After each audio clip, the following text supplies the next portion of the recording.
Nako, eto na mga kabayan, lagot na. Nakarma na, abante walang takas, pinatalsik na sa pwesto. Aba, yan mga kabayan, nagtatanong po. At Korte Suprema, matinding utos, pirmado na. Aba, yan po ang ating alamin mga kabayan dito po sa video ito. Pero bago po natin to simulan mga kabayan, palike naman po ng video ito. Malaking tulong po yan mga kabayan. Maraming salamat po. At eto nga, pasadahan po muna natin itong mga nagtatrending na balita sa social media. Ito po, patungkol po kay Ridon. Ayon po dito kay Representative Ridon, Sara Duterte wealth rose by 70 million from 2028 to 2024. Ayan ang balita mga kabayan mula sa Daily Tribune. 16 na taon yan at tumaas ang value ng mga properties. Sabi po dito ni Netro, no? Plus additional investment lalo kung may mga negosyo. Yung kay Lacson dapat magtaka from 50 million in 2022, naging 250 million in 2025. 200 million ang itinaas in 3 years lang. Yan ang imbestigahan nyo at i-impeach kasi protector ng kurapa si Lacson. Aray ko po, ha? Bukod po dyan kay Senator Ping Lacson mga kaubayan, no? Bukod po kay Senator Ping Lacson, meron pang isa, no, na mas dapat imbestigahan ni Ridon kung ang pag-uusapan ay pagtaas lang, no, ng salin mga kababayan. Ito naman po si Romualdez. Ayon po kay Mayor Basti Duterte, yung salin ni Romualdez, ni Martin Romualdez noong 2022, okay? 200 million lang. Ngayon naging 3 billion na. Aba, bilyonis po ang pinag-uusapan dito, Ridon, ha? Nasa harapan nyo na, tingnan nyo yun. Oo nga. Ayan Ridon, ha? Dapat siguro imbestigahan mo itong si Lacson at si former Speaker Martin Romualdez sapagkat napakalaki po eh. Biruin mo, 200 million naging 3 billion. Yung 50 million, yung kay Lacson naging yung 50 million naging 250 million. Yung kay BP Sara, sabi mo 70 million. Ayan na. Yan na. Sabi po dito ng ating mga kababayan sa komento, ang ingay sa impeachment pero sa Ghost Project ang tatahimik, halatang may parte sa maleta. Correct. Diba?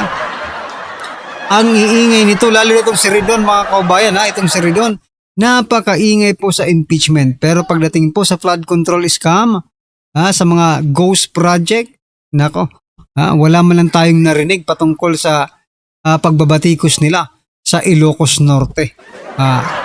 Sabi po dito ni Jerome Lim, so what's the issue? May mga employees nga magaling sa investment. Maliit lang yan kaya mga congressman, magkanong sweldo ninyo? Bakit makabili kayo ng mga signature na jewelries? Worth 200 millions. Si Romualdez bakit nakabili ng billions na house? Sa ibang countries, mas surprising kung hindi na mag-grow ang iyong pera. Ayan na. Yan lang ang argumento mo. Sabi po dito ni Jerome, yan lang ang argumento mo. Sa States, yung 401,000 pag maganda ang stock market, grabe ang growth din sa investment mo. Anong problema? Improve nyo na nakaw ang pera niya. I-prove nyo na nakaw ang pera. Huwag kayong maghusga-husga, di ba? Sabi po dito, for 16 years, normal lang yan. 16 years nga eh. Biruin mo dito kay Romualdez from 2022 to 2025 po ito na post. Last year po na post ito, kinalkal lang natin para kay Ridon, okay? 2022 to 2025. Ilang years lang yan? 3 taon.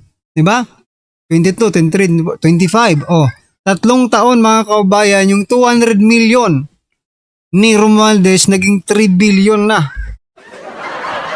Di ba? Pero wala kayong reklamo, no? Itong 200 billion ito sa panahon po niya ito eh. 2025, di ba?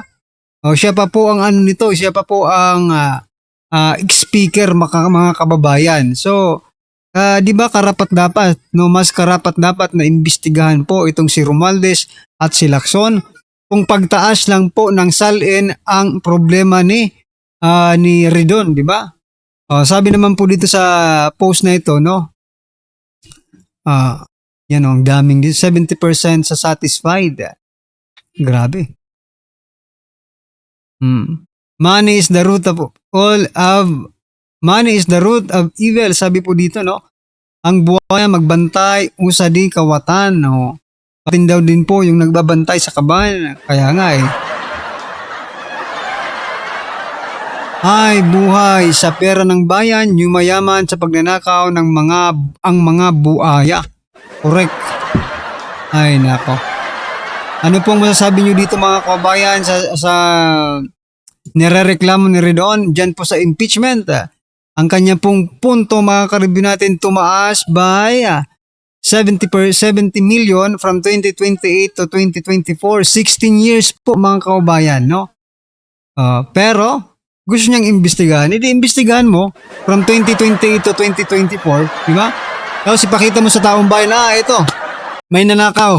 May nanakaw pala kasi 70 million. Pero yung billions kay Romualdez, 250 kay Lacson, hindi ka nagsasalita. Ay, grabe ka. Halatang nagtatakipan kayo, ha? Ano po ang inyong masasabi dyan, mga kabayan? Just comment down below. At eto. Nako, ito po si Mr. Abante. Sabi po ni Abante dito, mga kabayan, Abante, iginiit na walang halong pamumulitika. Pamumulitika ang impeachment laban kay BP Sara. Talaga ba? Yung pagmumukha mo hindi politika. Pag naamoy pa nga lang ng taong bayan si Abante, no? Maamoy pa lang siguro si Abante, politika na Parang hindi po pastor ito no? Sa bagay, no, nanalo po ito sa Abante not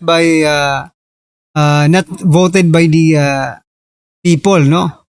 He is being tawag din sa kanya, may tawag sa kanya diyan appointed by the COMELEC po, mga kaubayan. Kayo, naniniwala po ba kayo dito sa sinasabi ni Abante na walang halong politika? Grabe, kung walang halong politika yan, dapat pantay po yung no? Pantay po yung magiging membro dyan ng mga Justice Committee, di ba? Yung mga member po ng Justice Committee. Halos po lahat sila, mga bayaran. I mean, namalitahan. Paano hindi mo masasabing pamumulitika yan? Halos yung mga membro ng House Justice Committee ay mga di umano na malitahan, nabigyan ng maleta.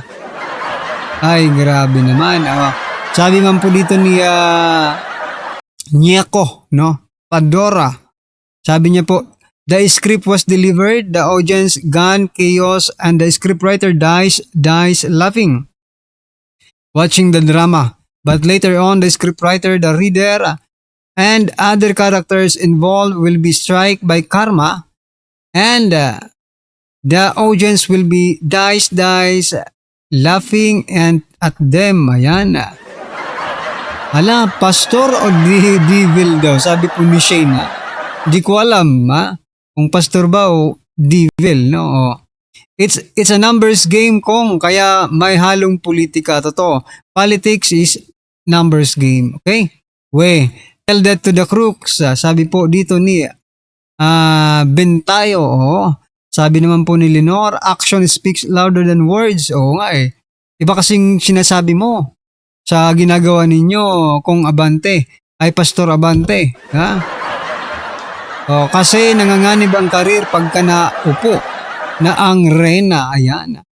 Parang murag dili pastor, sabi po ni Roberto. Diba? Impeachment itself is a political in nature. Correct. Tapos masasabi niya, hindi ito politika. Yan ang ginagawa na dyan. Diba? Kung hindi ang politika, dapat nandun po yan sa Korte Suprema. Opo. Kung hindi ang politika, dapat nandun yan sa Korte Suprema, hindi dyan sa House of Representative and Senate, mga kabayan. Anyway, Ano po ang inyong masasabi dyan mga karabin natin? Just comment down below. At eto, pasadahan na po natin yung video. Eto na, pasok. Ito ang nakakagulat, viral na trending sa mundo ng social media ang di umano'y balitang Abante, iginit na hindi pa mumulitika ang impeachment versus Vice President Sara. Iginit ni Pastor Abante na kinatawan ng Manila 6th District Representative na hindi umano pa mumulitika ang nagpapatuloy ng pagdinig ng House Committee on Justice ng House of Representatives of the Philippines kaugnay ng mga impeachment complaint na laban kay Vice President Sara. Sa pagdinig ng komite ngayong araw, March 4, binigyang diin ni Abante na ang proseso ay hindi tungkol sa mga paksyon sa politika o sa mga ambisyon ng may kaugnayan sa susunod na halalan. Ayon pa sa kanya, ang layunin ng pagdinig ng sunuri-isuriin ang mga seryosong paratang laban sa Vice-Presidente at ang responsibilidad na kaakibat na kanyang posisyon sa pamahalaan. Sa kasalukuyan ay nakatatang pagbotohan ng House Committee on Justice ang sufficient in substance ng mga impeachment complaint na laban kay Vice President Sara. Isang mahalagang hakbang bago ito maaaring iakyat sa plenaryo ng Kamara para sunod ng yugto ng proseso. Pero bago ang lahat mga kapinas, kung bago ka pa lamang sa channel namin, ay huwag mong kalimutan mag-subscribe at pakiclick na rin ang notification bell para mas maging update ka pa lalo sa lahat pa ng bagong videos na i-upload namin. At yun nga mga kapinas, paano magiging patas kay Vice President Sara? Naglabas ng reaksyon si dating COA Family Commissioner Tony Rowena Guanzon kaugnay na nagpapatuloy na pagdinig ng House Committee on Justice ng House of Representatives sa mga impeachment complaint na laban kay Vice President Sara Duterte. Sa isang payag na kumalas sa social media, kwestiyon ni Guanzon kung magiging patas ba ang proseso ng pagdinig kung may mga ligasyon ng ilan sa mga mambabatas na hahatol sa usapin na umano'y nakatanggap rin ng mali-malitang pera. Ayon sa kanya, paano nga naman makakakuha ng patas sa pagdinig at boto ang pangalawang Pangulo kung ang mga huhusgay allegedly na nakatanggap ng mali-malitang pera? Ang pahayag ni Guanzon ay may kaugnayan sa mga lumutan na kontrobersiya sa Kamara matapos mabanggit sa isang affidavit ng ilang dating sundalo ang umano'y pagpapadala ng maletang pera sa ilang personalidad sa Kongreso. Isang aligasyon naging bahagi ng mainit na diskusyon sa mga pagdinig. Sa isang naunang manifestation sa committee hearing, nabanggit din ang naturang affidavit. Ngunit kwestiyon ng ilang mababatas ang kaugnayan nito sa impeachment proceedings sa laban kay Vice President Sara Duterte. Para kay Guanzon, na ganitong mga ligasyon ay maaaring magdulot ng pagdududa sa pagiging patas ng proseso kung hindi ito malinaw na masusuri o masasagot. Sa ilalim ng Constitution ng House of Representatives ang may kapangyarihang magsimula ng impeachment process at ang Senado naman ang nagsisilbing impeachment court kung ito ay umusad. Habang nagpapatuloy ang pagdinig sa Kamara, nananatiling mainit ang diskurso sa publiko. Hindi lamang tungkol sa maligasyon laban sa Vice Presidente, kundi pati na rin ang integridad ng mga mismong proseso ng impeachment. End quote. Sa balitang ito ay umani agad ang samot-sari komento at reaksyon mula sa marami sa ating mga kababayan at marami nga sa kanila ngayon ang hindi napigilan kanilang sarili na maglabas ng kanilang hininga at komento sa mundo ng social media. The netizens posted, yan ang sinasabi ni Kevin pagkakaroon ng hustisya kung ang mga hawak ng batas ang mga mismong mga kawatan o sangkot sa mali-maleta. Wala na, hindi na transparent ang gobyerno ngayon. Ngayon one-sided na tended kumbaga yung nakikita ka sa labas pero hindi nakikita sa loob. Tama, kaya nga walang kwentang batas natin ngayon sa pamumuno ni Bangag. Halos lahat ng mga mababatas na suhulan na, pati ilang mga senador. Ayan kasi mga tumatanggap ng malalaki, mas marami nga nananakaw na ibulsa sa pirmahan kaysa sa mga may konsensya na hindi tumanggap na pumirma. End quote. Bigyan natin ng reaction, opinion itong post ng unofficial TikTok follow. Abante to 18 ex-Marines. Honesty is the best policy. Nagbigay ng mensahe si Benny Abante kaugnay sa mga naging pahayag ng Grabe mag-advise si Abante, no? Honesty is the best policy. Iwan ko lang kung naging honest din ba si Abante sa sarili niya, no? Or naging honest si Abante sa taong bayan. paramin sa kanyang distrito, di ba? Kasi hindi naman po siya nanalo kung honest ka talaga, no? Kapag ikaw ay hindi nanalo, no? Pauupuin mo yung nanalo, di ba? Hindi po honest si Abante sa palagay ko eh. No, hindi po siya honest.